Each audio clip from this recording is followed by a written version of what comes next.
The Secrets of Movies and TV Shows is brought to you by the Star Quest Production Network and is made possible by our many generous patrons. If you'd like to support the podcast, please visit sqpn.com/give. You're listening to The Secrets of Movies and TV Shows.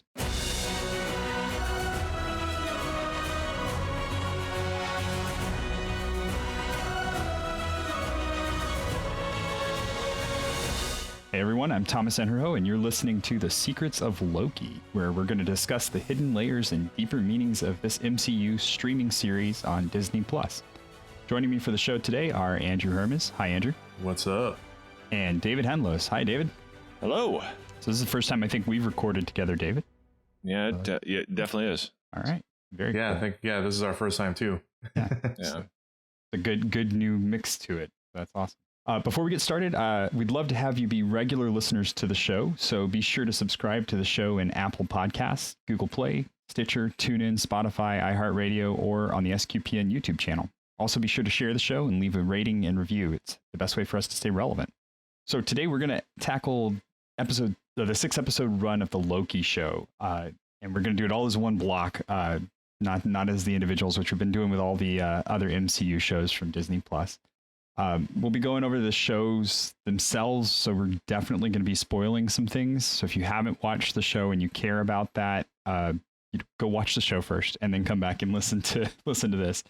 And I say that with the caveat that on the Falcon and the Winter Soldier, I made mention that we were going to spoil stuff, but it didn't really matter because I think people who are hardcore MCU fans, there wasn't much to spoil in Falcon and the Winter Soldier. It kind of followed the pattern you expected.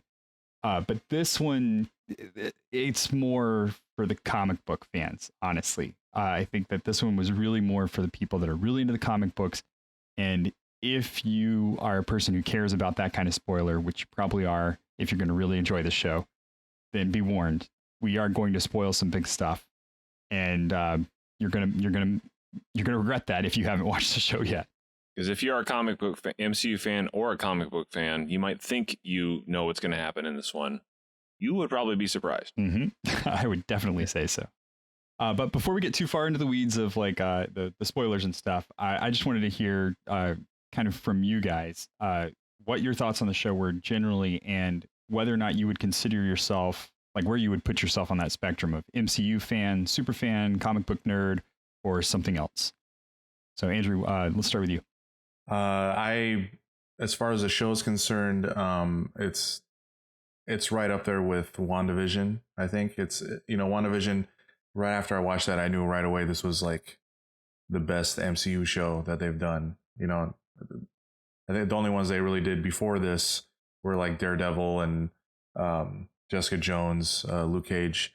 And those are kind of I know they're technically canon, but like they didn't really tap into the MCU cinematic universe.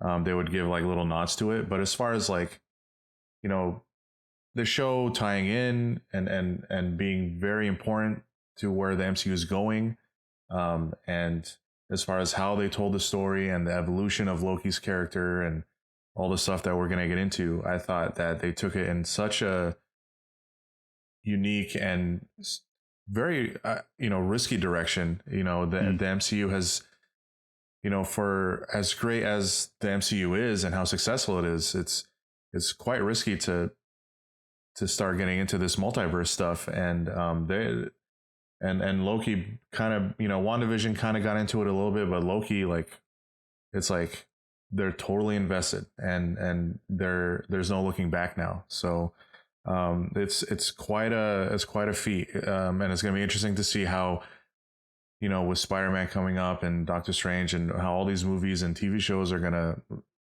sort of interweave and try to tell this multiverse sort of narrative that they're trying to tell. But as a fan of the comics, I would call myself, all the above, super fan, comic book nerd, all that, I definitely fall into that category.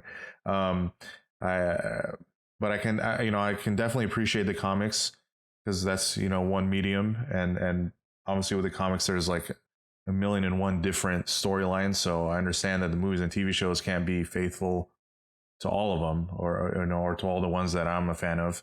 So I don't have that sort of expectation, but I think the MCU has kind of built their own sort of, they've literally built their own universe. So I think the way that they've been telling stories so far, I've been a fan of, and I think Loki is a very great example of, where the MCU is heading, because they've really banked off of the films, and now the TV shows, especially, the timing of the whole pandemic kind of like forced us to be at home and watch these things on our TV anyway. So I think they kind of lucked into the TV show format in that sense. I'm I know we're gonna get into it, but as far as the Loki, the TV show, it's some of the best the MCU has produced. How about you, David? I would. I definitely put myself as a comic book nerd first. I was one of those kids who would. I knew every store in town that actually, back when that was a thing. I knew every store in town that had one of those little squeaky little racks with the comic books in them in the corner. I knew where every store that had them. I'd go look for the 99-cent or less comic books in the bins, that kind of stuff. And then when the MCU actually became a thing, I just have enjoyed it, because this is now it's in my mind, this is like now they're actually trying to make comic books come to life, and they couldn't really do that very well before. I mean, some very awesome exceptions like Spider-Man 2, there's some that did very well, but they didn't. You couldn't make a sustained interweaving story for a decade long.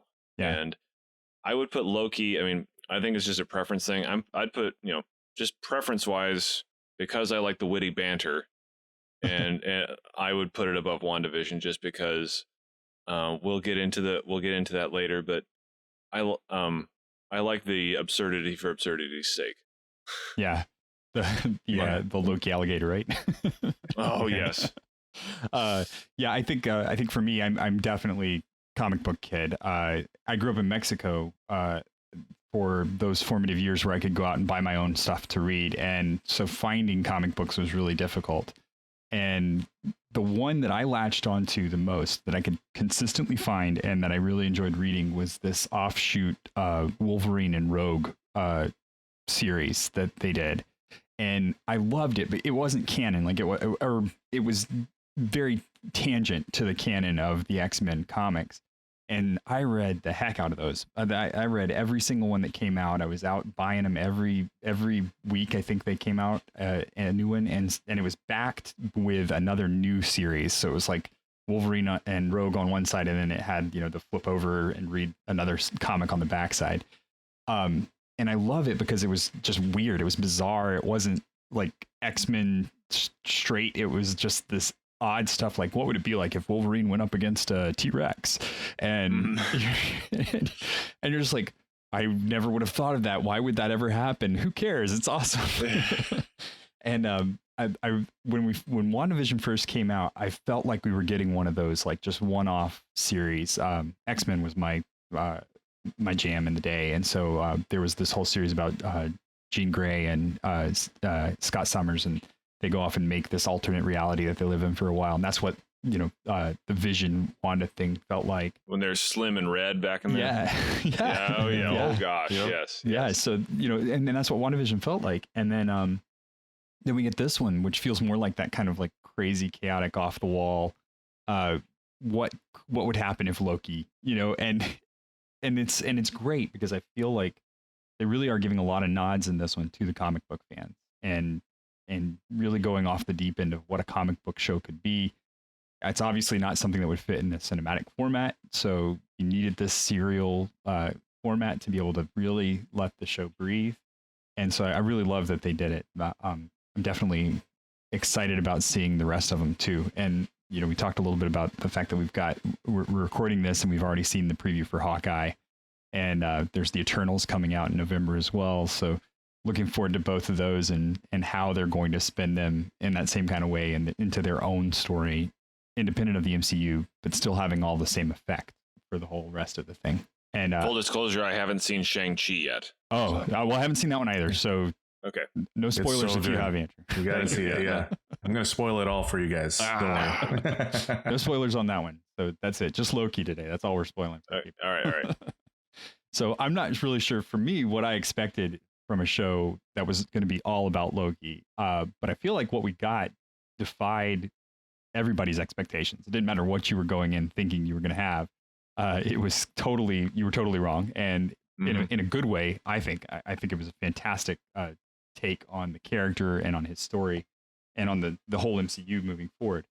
So this is a show that's about self-discovery, that's really deep, but it's not afraid to make fun of itself. And I think that's, the very fact that essentially Loki falls in love with himself over the course of this show, where he's trying to discover his identity, is just an awesome tongue-in-cheek way of telling this tale about the master trickster. So I know you guys had a lot of thoughts about the themes and the way that it kind of plays out on the screen. So I just want to spend some time talking about that. If you want to, David, would you mind going first with what you thought about the themes of the show? I'm with you with self-discovery, where they took a lot. This was 6 episodes, not a full 6 hours. It was over 5 hours of serial time. But at the same time, it felt like it went fast, and they managed to put Loki on a journey of self-discovery. Not the Loki that everyone's been familiar with now since Ragnarok, but they're taking 2012 Loki, who was full-on villain. So basically at the start of this movie, literally less than 48 hours,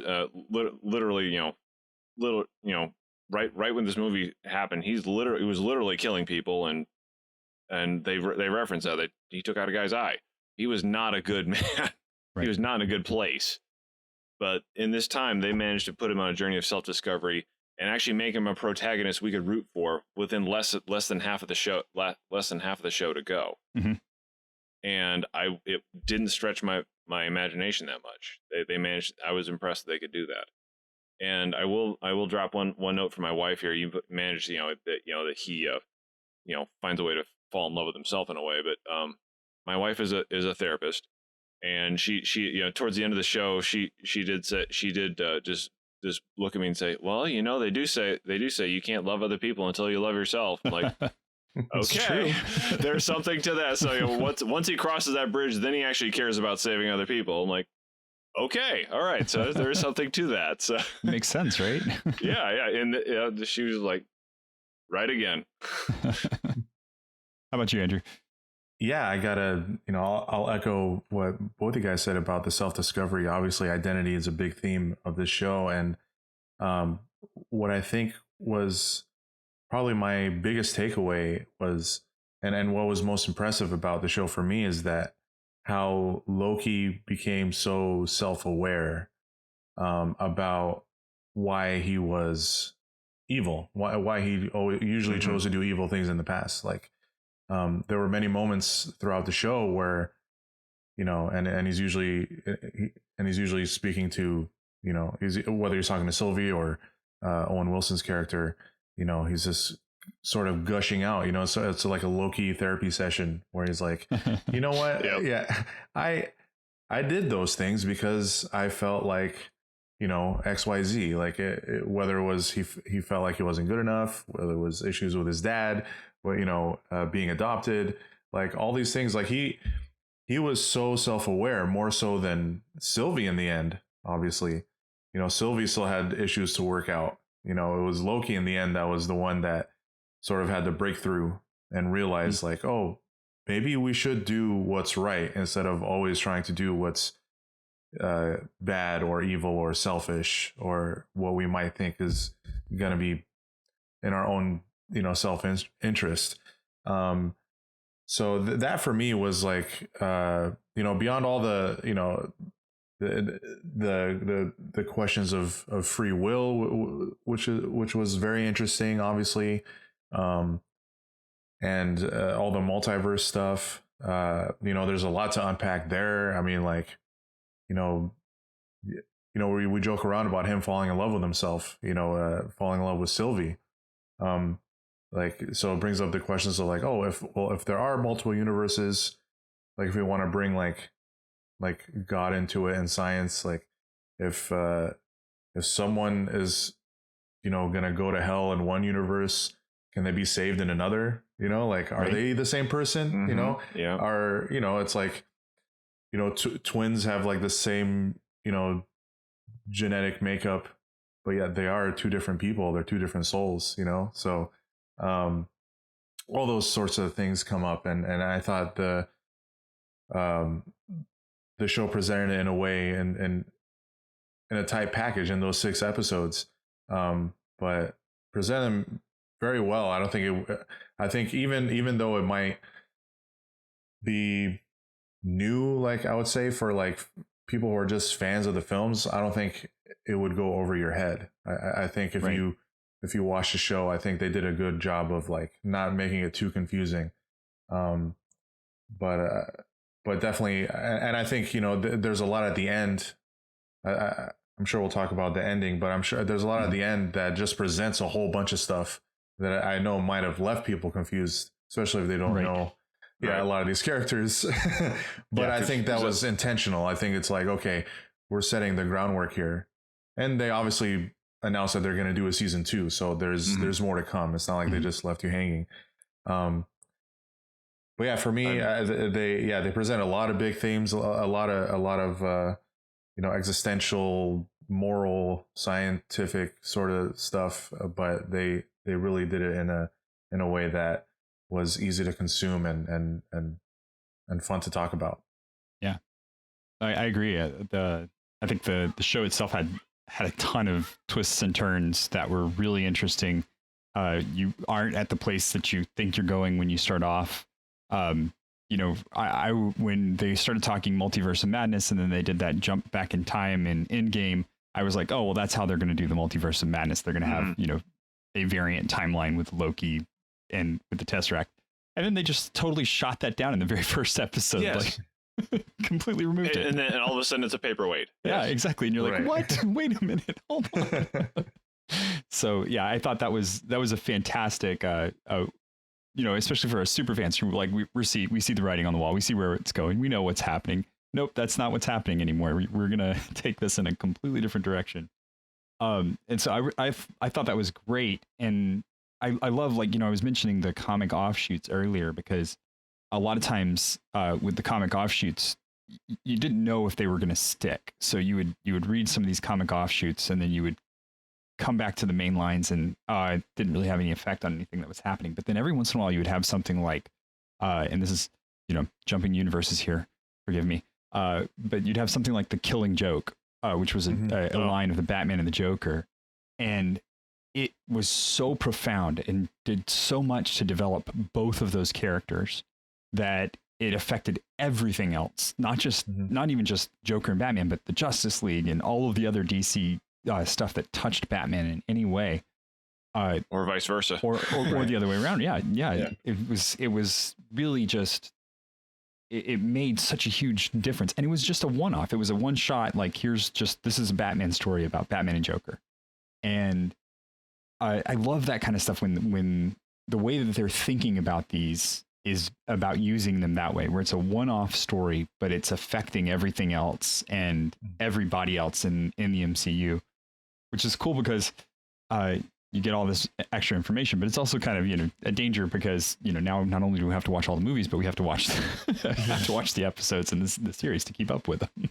Yeah, and I don't know if you guys are catching up with What If, but What If like is doing just that. They're one-offs, but like, Marvel has said, even though it's an animated show, and these are like different universes, this is canon.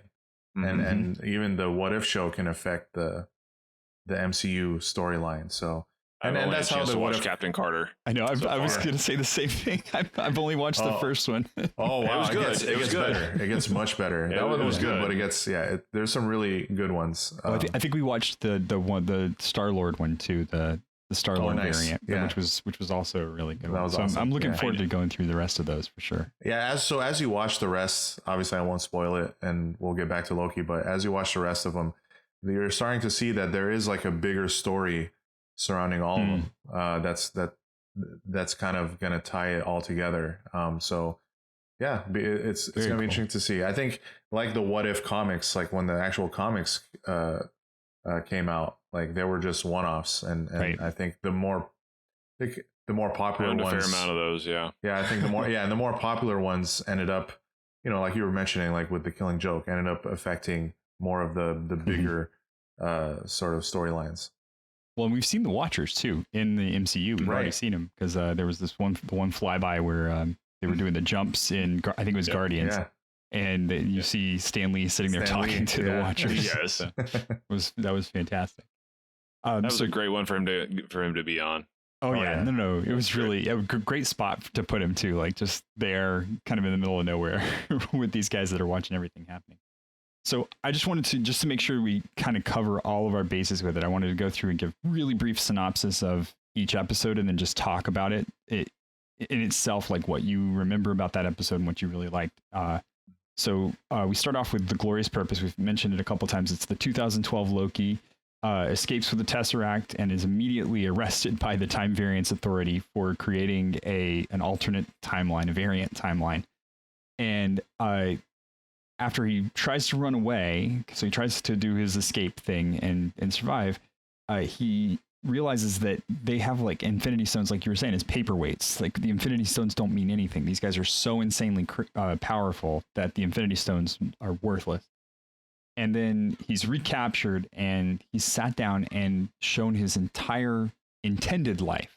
So that Loki from 2012 is now caught up to where we are with Loki, understanding his, killed his mother, his death at Thanos' hands, and he seems to be deeply affected by it. So what do you guys think about this first episode? Like I said, that I didn't know how they, this was 2012 Loki, so I didn't know how they were going to, like, how are they going to, how are they going to clue him in on things without making it seem too rushed? The answer, Owen Wilson. Yes. Yes. I think Owen Wilson is the only reason that this works. Honestly, he manages to pull him in, and it also revealed another universal truth that no one can hate Owen Wilson for very long. But yeah, he managed to just bring Loki up to speed, not as a, hey, this is what your life was like per se, but was trying to get to the core of his character to figure out what made him tick. And it basically was a therapy session. Mm-hmm. And with an escape or two thrown in, where Loki actually does escape, but he goes back to that room voluntarily and plays the rest of his life, right, to figure out what's going on. And that's when the self-discovery, that's when things really kick in. Right. So I thought that one was done very well. Well, and talking about Owen Wilson too, he has been immune to Marvel apparently, and so when they drew him into this project, he was just, it was an acting gig for him. It wasn't, oh, now I get to be a part of the MCU. And in fact, he had to be brought up to speed on a lot of stuff. So I think a lot of it is his immunity to the Marvel, like to getting the stars in your eyes for Marvel stuff is what really sells that character. Like he hasn't cared before this point, and that's kind of the Mobius character in a nutshell. And that actually does, I first read about the TVA in like the early 90s, if that dates me. It's a Fantastic Four episode issue. But the TVA is supposed to be aloof and above or off to the side of things. And that fits him to a T here. Yeah, that was this A+ casting. And yeah, you immediately fall in love with this character, and the chemistry between him and Mobius and Loki was like instant. And a big part of why the show works, along with the chemistry with Sylvie. A great first episode. I mean, immediately when we're introduced to the TVA, just like completely awestruck by the production design and how they sort of built that world, and it is just very impressive. It's definitely some of the best looking MCU stuff, film or TV, that they've done. Everything with the introduction of like Miss Minutes. Yes. Oh, that was like this little vintage 50s infomercial come to life. That was awesome. It was great. Yeah, just all the little details, and along with obviously the crux of this episode, Loki realizing that what his life would end up being like, and then the start of his journey, and like you said, self-discovery beginning, because up to this point he always felt like he would win out at the end, and then he realized he would never win, and then that just destroys everything inside of him, and you know, we start. Well, and the title of this first episode is Glorious Purpose, which is just perfect, you know, a perfect summation of Loki to this point, right? I'm burdened with glorious purpose. Oh yeah, okay, sure. I tell you, the costuming is amazing too. The shirts are so good. I had to find one for myself, and I actually did. I found a company that makes it. It's California Jacket. Ooh. Just a shout out to them, because they made a perfect version of the shirt. I wore it to Comic-Con this year. So I went as Agent Mobius, because I can't pull off Loki, but I can pull off Agent Mobius. That's excellent. So that was a lot of fun. But the costuming is just fantastic in this whole series as well. So we get to the second series. Loki, obviously, now he wants to find a way to turn the Timekeepers to his advantage, because, you know, they're more powerful than the Infinity Stones. So that's his next step. And he tries to turn a mission so that he can go see the Timekeepers, but the TVA is actually a step ahead of him, which is impressive. You know, the God of Trickery is not able to trick them. And then he ends up being convinced by Mobius to help research how this variant that they're hunting is escaping notice. And he does figure it out. He figures out what he would do, essentially. And that's to hide in all of these apocalyptic events where it doesn't matter if you affect the future, because all of the timelines end at that point. And so they managed to track her down to this major hurricane in Alabama. And we find out that it's a female variant of Loki, who conveniently is named Sylvie, which is nice, because it avoids all of the Loki talk. But then we're also shown how clever she is, because she manages to escape by kind of throwing the entire TVA into disarray and escaping, and Loki follows after her. And I like this because I liked Sylvie's character. I like the fact that they're in a somewhat modern, contemporary to us setting when they go to find her. And this was the point at which it felt like a real, like, Doctor Who moment. You feel like you're kind of getting these little Doctor Who references throughout the whole thing. So if you're into other fandoms as well, that was I thought that was a really good throw to the whole thing there. I was also humbled to realize that 2050 isn't that far away. Right. Seriously. I was like, oh no. But they did throw. I mean, with the Sylvie. Sorry, but, you know, Sylvie and Loki's first interaction did have some great physical comedy, because they didn't actually meet for quite a bit. She possessed multiple people to beat the snot out of him for a while. And first she got beat up by this, you know, first by the hunter, then for a while he got beat up by this one, like, kind of wimpy looking guy named Randy, and then a big biker started beating him up, and his first comment was, "I miss Randy." I loved that. Sorry. No, that was good. Yeah, I liked how they revealed Sylvie's character, and it's clever how, you know, because there were a lot of theories obviously going into the show, and a lot of people did theorize that, it would be a Loki like variant. So some people assumed that, it'd just be Tom Hiddleston playing two characters or something. But the fact that it was a female variant, and then obviously Sylvie's character having a completely different background than Loki's, gave her own unique sort of story to tell. And we'll obviously get into more of that. But yeah, I agree. I liked how because when the show was first presented, like when the first trailers came out, and like, talk about subverting expectations. Like, I thought every episode would be in a different time period, and Loki is going to mess things up. And I mean, we do go to some different time periods, but that's not really what the show's about. Like, it's kind of just a setting. It's more, again, about the self-discovery stuff. So yeah, every episode, it always ends on such a, whether it's a cliffhanger or not, it usually just ends somewhere where you would never expect. And this episode was no exception. And then that takes them to Lamentis, which is the third episode. And they are on a moon that's about to be crushed by a planet that's coming toward it. And as they're trying to escape, the whole series of escapades where they're trying to get off the planet, and they need to get to this ark thing that's leaving with all the rich people, and they're going to go and try and subvert it. And while they do, Sylvie reveals some major news to Loki, which is that she's discovered that all of the TVA agents are variants, just like them. It's just that they have been, their memories have been wiped, and they're working for the TVA instead of going out and hunting their own variant selves. They are now part of the machine that's keeping everybody down. And this one was really fun because it had a lot more of that physical comedy, like you were saying, David, where it's just, the sneaking onto the train, they have to disguise themselves, and it's very ridiculous, the simplicity with which they can get through the guards. But it feels right. It feels like Loki, like where it's that trickster nature going through everything that they're doing. And then the just kind of comedic effect of them getting drunk on the train and giving them up so easily. Emphasizes the fact that he's good at mischief, but a terrible planner. Yes. Terrible planner.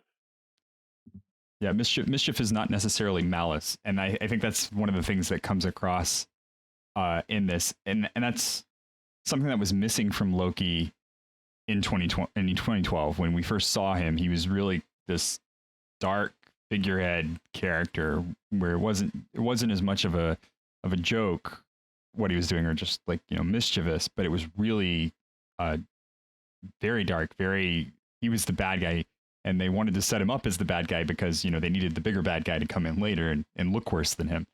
But now we get to see more of that lighthearted side of who he is, just making trouble and going through that way. And I think this one was probably, out of the lot of them, this was the least. This was setting up the characters and their relationship, and it didn't have much except for that one piece of exposition to it. Because then the next one we really get it. The next one kicks off with this major event of them sitting down, and Sylvie tells Loki her story. We find out where she comes from, what her background is, and they create this bond that suddenly lights up this unique timeline branch that the TVA is able to use to connect with them. And it almost feels like this should have been the end of the third one, but they didn't want to finish on that note. They wanted to start on that note to be able to carry on the rest of the thing. So that's and this one is really like a big deal, because then they get back to the TVA and everybody starts figuring out about the variant stuff, and we find out that Renslayer's actually maybe kind of in on that and doesn't care, or cares too much or something. We're not really sure how all that goes. Even by the end of the series, we don't really know. But she ends up pruning Mobius because Mobius gets wind of the fact that the TVA agents are variants. And then she takes Loki and Sylvie to the Timekeepers in this episode. So it's like this episode is like the whole thing, right? It takes them to the Timekeepers, and then they find out that the Timekeepers really are just puppets, and literally puppets. Literally, as in Jim Henson puppets, right? Yes.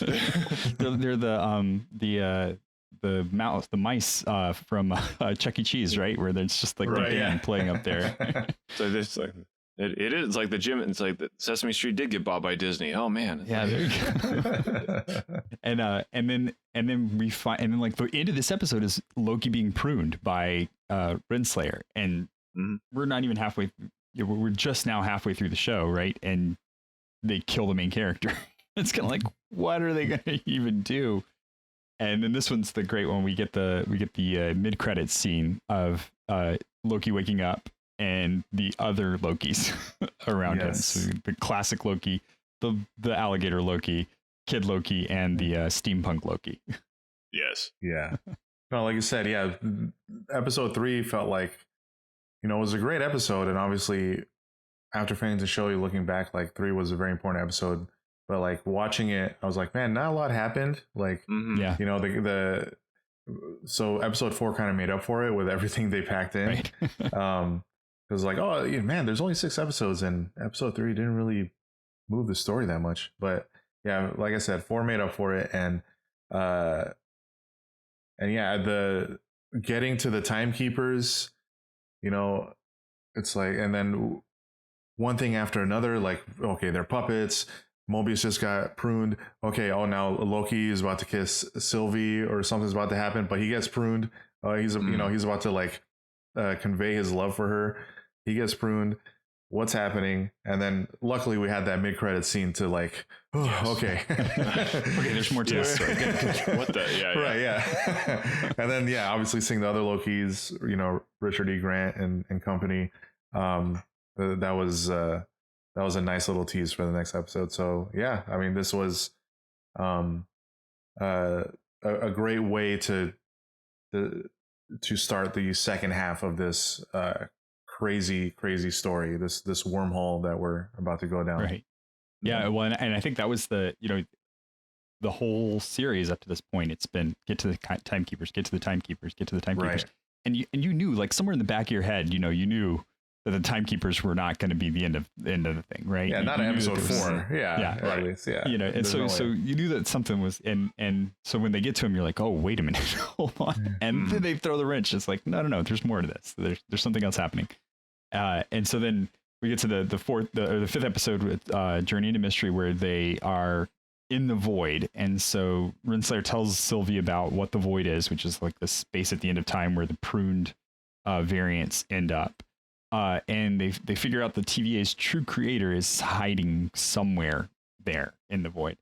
And Loki goes through all the hijinks of meeting many different variant Lokis. There's President Loki, and there's all sorts of different. But he seems to be the only one that can survive the void, which is even more comical, because that's it. That's all there is. It's just a bunch of Lokis ever, and apparently pizza delivery cars. Right. But curious, but just for all the comic book nerds will get this, but Journey into Mystery, of course, is the title of the magazine where Thor and Loki debuted. Yeah. So I did not have that one in my belt. Yeah. So good. I'm glad you brought it up. Thor did not, Thor didn't start with Thor #1. It was just Journey into Mystery was one of those random anthology things where there could be multiple stories in it. There could be like half a story where Thor is in it, and the back half of it would be Giant Man or something. There you go.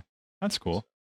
So yeah. Anyway, well, I think that's kind of telling here too, because we find that they're, in the void, we've got all these different variations on Loki kind of existing, and there was a lot more stuff. Like if you're looking for Easter eggs, this episode was jam packed. Frog Thor, Easter eggs.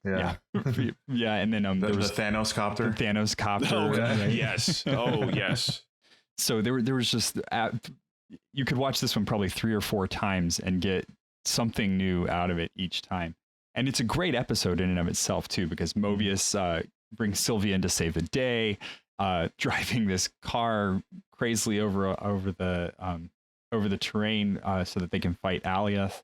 And Loki's got some sweet knives now that he's using to go up against Alioth, which is, they're completely worthless in the end of all things, of course.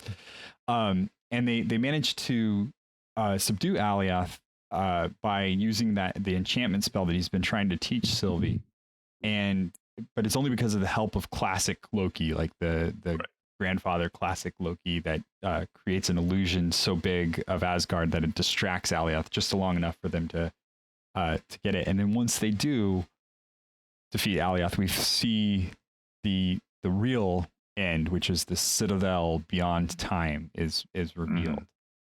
And I know there is so much debate. If you don't know anything about comic book fans, the thing about comic book fans is we love to have arguments about what we think we're right about. Yes. Especially when there's not enough information. Yes. And so this is one of those moments where into this episode and the entire 6th episode, we're given enough information to think we know what's right, and form an opinion about why we're right about it. And there's like 20 different opinions about what exactly is happening at the end of these episodes. Well, I like how this episode just started with. I mean, in a way, Loki is almost at that. He's almost from a comic book fan's perspective, where he's like arguing with himself about what's going on. Where he's all of a sudden yelling at all of his variants, saying like, "I need someone to tell me what's going on. I have he's New York. I don't even know how long ago New York was. Months ago, weeks. I don't know because it seems like a gazillion things have happened to him. I don't know how long it's been going on. And he just points to the alligator. And there's a version of me that's an alligator, and I'm ashamed to say I'm not even that surprised about it. So he's just like I'm not like just like he's already completely suspended disbelief, just like all the other comic book fans. Yep. All right, and so then we end up in the Citadel, last episode, and this is like the whole thing. Like the whole show's been leading up to this moment where we are introduced to this character that's called He Who Remains. Very mysteriously, no real name to it. Mm-hmm. And the fact that they can make the amount of exposition that they did actually interesting in the way that it was just stunning to me, because basically this is just Sylvie and Loki standing in front of this guy and him telling his story. But it's done in such a creative way with so many good flips back to the TVA and to the other things that are happening, that you really don't feel like it's just somebody telling a story, and you've been waiting for it the whole time because you've been trying to figure out what the heck is going on with all of the TVA, with all of this stuff, like who has this much power. And now then we finally get this guy, and we know that it's only a taste of what his character is. And that to me is like the really great part about the end of this show, because and even if they weren't setting up for a season 2, even if there wasn't a season 2, they did everything they needed to in this one, where they set up this character and the idea of a multiverse and what a multiverse does and what a variant timeline would be like and how damaging that could be to reality. All of that is set up by the end of this series, and they could have just not done a second series. Not that I don't want them to, because I think it's awesome. Right. Looking forward to it. But they did everything they needed to do to really push the whole story of the MCU forward to where it needs to be. And I was super impressed by it. Yeah, I mean, I think obviously the introduction of the character of Kang, or this version of Kang, was really right. There's a a ton. Yeah, He Who Remains. This is obviously not the Kang that is most well known from the comics. This is obviously a version of Kang.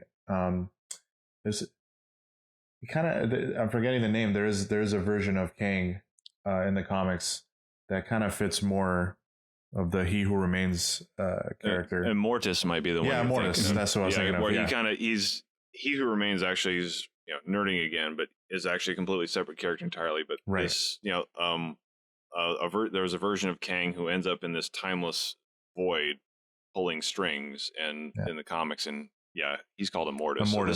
It's close. Yeah, it's more closer to that character. So obviously the Kang that we're gonna get in Ant-Man and whatever other movies and shows he's gonna come in will probably be more of the more maniacal Kang the Conqueror that we get a tease of in the credits. Or not in the credits, at the very last frame of the show. Mm-hmm.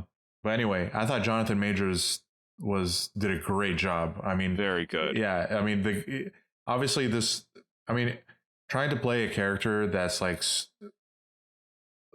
has lived so long and in isolation, just pulling strings. Like, he has to be a quirky guy. Like he, so he is. He's he played that very well. He's kind of like out of this world.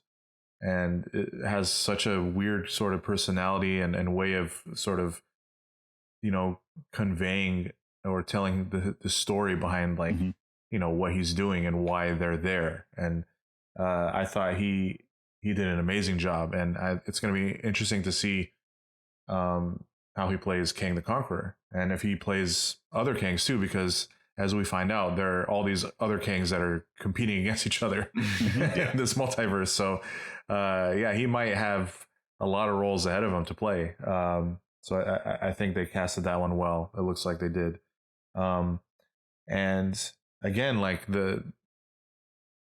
all the central themes paying off in the end of Loki, like realizing, after hearing all this stuff that Kang is, just throwing at them, like about the multiverse, and how, he laid how he put it, he's like, he set the path for them, so it's like, so now like they're both questioning, like, did we have free will? Were we just a pawn in your scheme? And and then Kang is like, well, it's better than the alternative. If these other Kangs were involved, like it would just all the universes would collapse on themselves, and it's a lot to take in. And for Sylvie too, obviously, her childhood was taken away from her, and this guy apparently was the mastermind behind all that, just so it could fulfill whatever grand plan that he had. And just the fact that this guy was tired of doing it, right? He wanted to hand off the keys. It was and Loki having, obviously this is the biggest evolution of his character and his breakthrough, like having the awareness to take a step back and be like, okay, maybe we should consider what this guy's saying and think about what the best path forward is, instead of just slicing his head off. What Loki, a couple of days ago would have done, or just maybe a few minutes ago would have done. For a guy who has shown up to this point to be a terrible planner, he actually exactly has a moment of wait a minute, let's make a plan here. Yes. And then where we get to the moment where Kang is like, oh, we've reached the threshold. And then I don't know if this has been confirmed, but I've read like that if I think it's the same time code of the last episode of WandaVision. I think it's like around 27 minutes when Wanda officially becomes Scarlet Witch. That's the same at the same time in the Loki episode. That's when the threshold is interesting crossed. Nice. So I wonder if that's the same moment that Doctor Strange is doing his thing in the preview for Spider-Man. Far enough along to have seen that. Yeah. So I wondered why all of a sudden that, okay, now I don't know what goes on. Like, wait, what? Well, I think part of it is yet to be revealed, and I think part of it was like he kind of planned it that way. He wanted these Lokis to sort of take over. Or, he was fine with dying, obviously. Right. He just wanted it to end one way or another. Exactly. I don't want to be in charge anymore. I've been talking to an animated clock for hundreds of years. Voiced by Tara Strong. It's only so. Oh man, what a moment that was! Like, just talk about Miss Minutes just coming out of nowhere. When they first entered. But yeah, the whole where you're just had all the tense moments where you're hoping Sylvie would just make the right decision, but she just obviously couldn't help it, and you almost can't blame her after all she's been through. And again, like how who would trust a guy like that just like, who is this guy? Like, you just met him and he's telling you that he's basically God in this world that you're living in. And then to go back to the fact that Loki is a god, right? And I think that's one of those things that kind of, Thor had his moment in Ragnarok where Odin asks him, "What are you, the god of hammers?" He's like, and kind of he wakes up to that realization that that's his identity is bigger than just being a brute with a hammer. And this is kind of Loki's moment altogether, where he's waking up to realize that he's more than just this guy who's trying to fight his way to the top and be the most powerful, because he really doesn't have a plan beyond that. That's what he wanted, and now he realizes that that's not that's not it. And then he's watching this guy that had it, and he's going, that's not it. That's not what I want. Yeah, and I think the show presents this idea that, I don't know if it was on purpose or not, maybe by accident, that a universe that doesn't have a loving creator is a terrifying one. You know, if Kang, for all his good intentions, like, you know, he obviously had he had his own motivations and self-interest, you know, to pull the strings the way that he did, and knowing he had to defeat all these other Kangs along the way to do it. And then, you know, Loki struggling with like, you know, do I have free will in a world that seems like everything was planned or predestined? I mean, that's the ultimate question of free will. Like, if God knows what's going to happen, do we actually have free will? Like, we do. We know that as Christians, as Catholics, we know that. But it is one of those things that are hard to explain. That's a mystery. How both those things can work, right? It's what philosophers and theologians have tried to answer, you know, for centuries. So it's a great. I mean, again, these big themes are being brought out in such a great way with these, like, you know, I mean, Loki is like especially from the comics, he was like a B, maybe C type character, you know, and now in the MCU, he's like, you know, one of the stars of this phase, you know, this phase 4, right, going forward. So the fact that they're able to do this sort of storytelling with a character like Loki is really impressive, and yeah, I can't wait to see where it goes from here. Okay, so before we get into our predictions of the broader MCU, because I want to spin it back that way, I just want to take a minute to thank our patrons who make it possible for us to create the Secrets of Movies and TV, especially Jonathan L., Pam, James M., Vincent D., and Paul L. Their generous donations at sqpn.com/give make it possible for us to continue the Secrets of Movies and TV and all the shows here at StarQuest. We'd love for you to join them by visiting sqpn.com/give. Okay, so since we started that path, talking about the predictions of the broader MCU, right? I was surprised by that. We're recording this late enough that we're kind of tying in the some of the previews that we've seen since then, and so I think I was surprised seeing the preview of Doctor Strange being in the next Spider-Man movie and exactly how he fits in. So if you haven't seen that preview, I recommend going to check it out, because it is interesting. If there was anything that was going to get me to watch Spider-Man movies, it's the way that they've tied him back into the MCU. And just to be honest, Spider-Man is not an IP that I care about very much. So I know that some of the movies have been really great. I just, for whatever reason, Peter Parker does not resonate with me. So, but they've been tying him back into everything so much that I'm actually going to go start watching the Spider-Man movies now too. But I want to hear from you guys. What do you think? So we've got the Kang prediction. What do you guys think we're going to see from Loki affect out to the rest of the MCU? What are you hoping to see? Maybe what do you expect to see? Just 2 or 3 predictions from each of you. David, let's start with you. I'm hoping to see. I'm hoping to see Loki claw his way back to the TVA that he remembers, so he and Owen Wilson can hang out. I honestly think if that bromance doesn't come back together, a lot of people are going to be sad.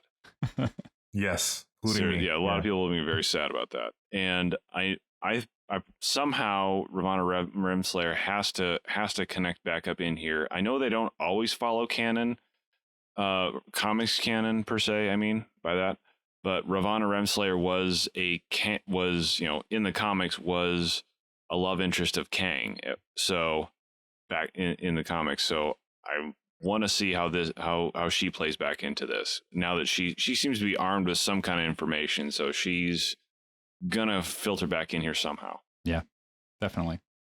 Yeah, I agree with that. I think season 2 of Loki is gonna get into all that, and I'm glad they're doing season 2, because I don't think, I mean, obviously with the Spider-Man movie having Doctor Strange in it and Doc Ock and, you know, classic Doc all Ock. the other teases. Yeah, classic Doc Ock.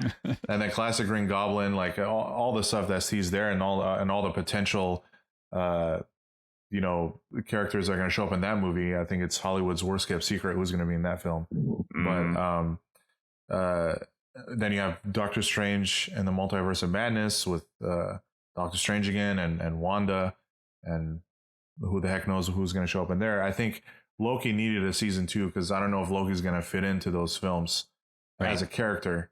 He probably won't even show up in those films. I think we'll see a lot of the effects of the show play a part in those movies, obviously, with the multiverse, you know, cracking open. There'll be tie-ins, but I think as far as like the narrative of that came about season 1 of Loki, I don't think we're gonna get any real progress in the films.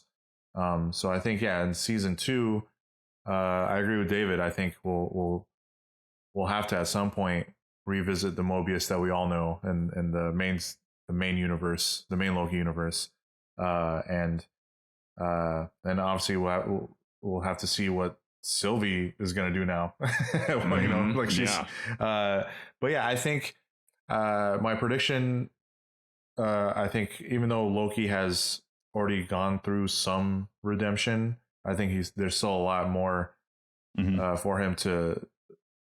Yeah, he has a lot more evolving to do, even though he evolved so much. I think his ultimate redemption is something I think we'll see maybe by the end of season 2.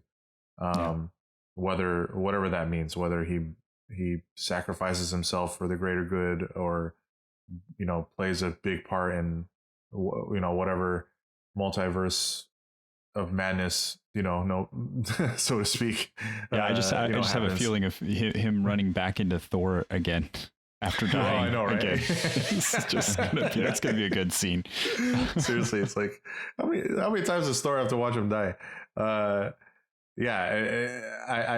think that Sylvie's character obviously has to go through her redemption as well, or, you know, because I think for her character, you know, she has to do even more growing than Loki now, because, you know, she has to live with whatever repercussions happens after, you know, killing this version of Kang. So I think we're gonna see her having to deal with that and what her role will be. I'm just very excited to see.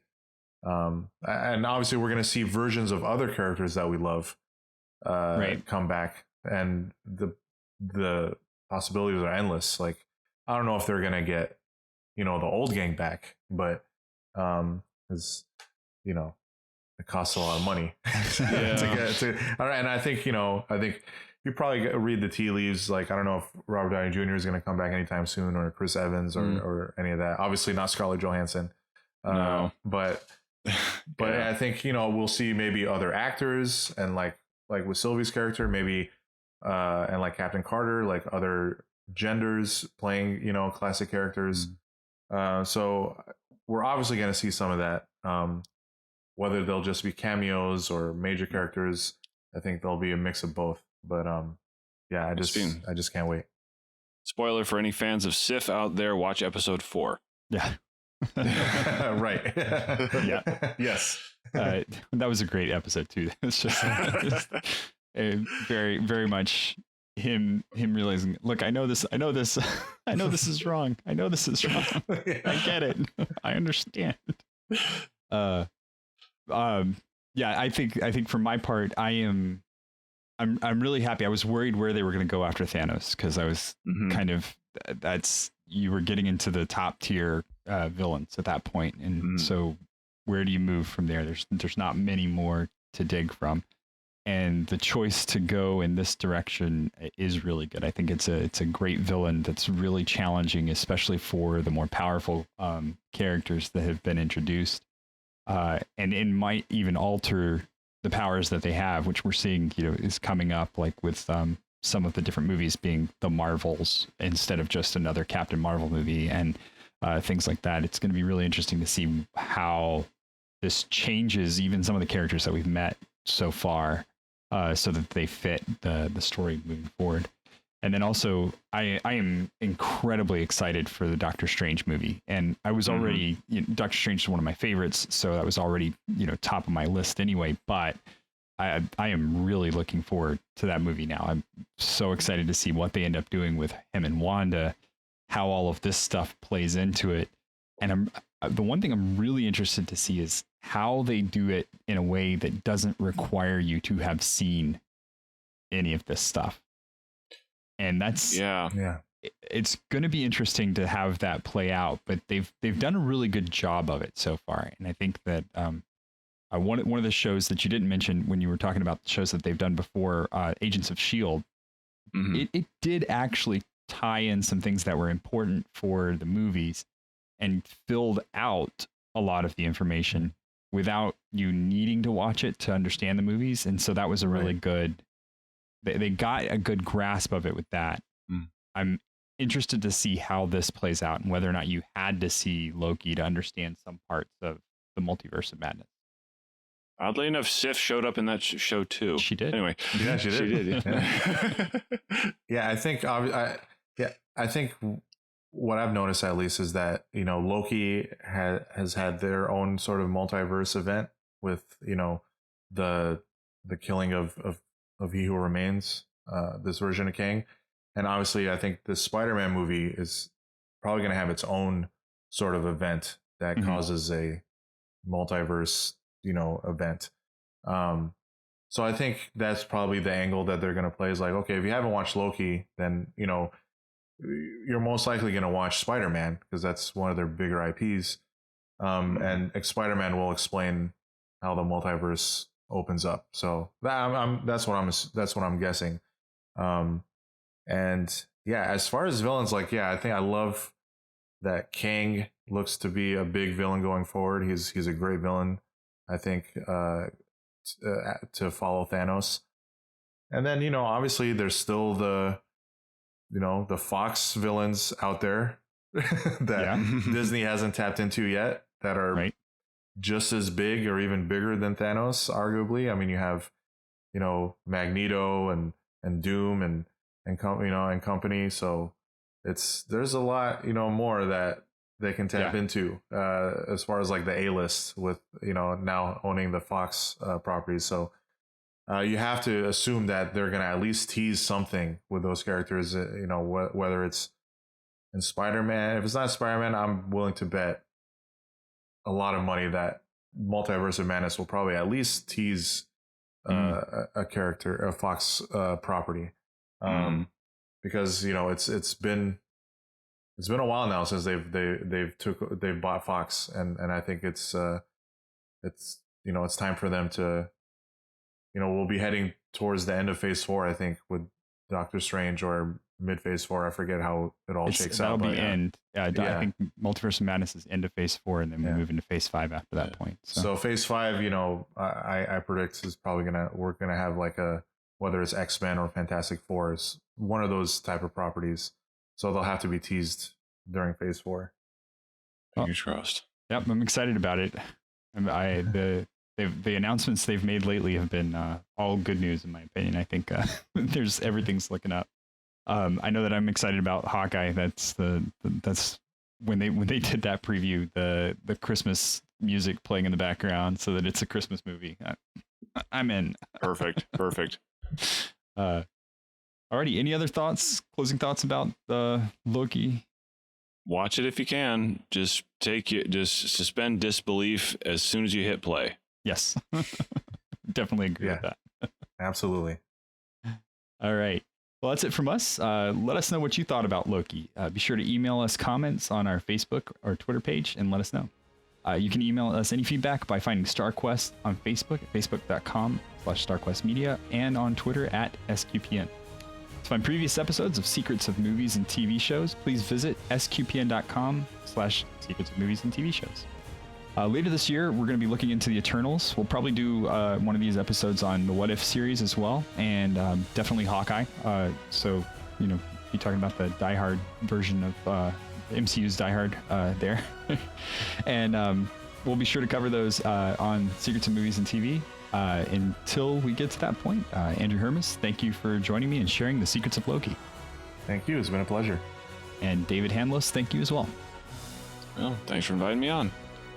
Once again, I'm Thomas Sanjurjo. Thank you for listening to The Secrets of Movies and TV on StarQuest.